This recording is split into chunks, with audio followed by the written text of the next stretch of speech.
আরে বাবা এবার তোরা থাম থাম, আর চুমু খাস না। বেশি চুমু খেলে চুমু চুমু চুমু হয়ে যাবি, চুমু চুম্বকের মধ্যে এঁটে যাবি, আর ছাড়াতে পারবি না।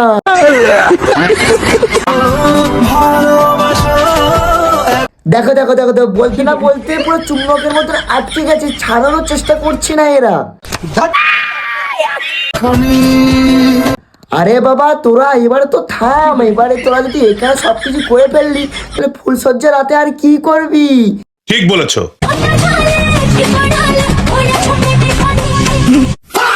এখানে আবার ক্যামেরাম্যানও ভাবছে যে আমি কোন বিয়ে বাড়িতে চলে আসলাম, যেখানে মানে রোম্যান্স ছাড়া রোম্যান্স, চুমু খেতেই আছে, মানে ফটো তুলতে দিচ্ছে না। আচ্ছা, আমি ভাবছি এদের এই চুমু সিনটা ক্রোমে তুলে দেবো, দিয়ে একটা ক্যাপশন দেবো, বিয়ে চুমু ভাইরাল ভিডিও। আচ্ছা।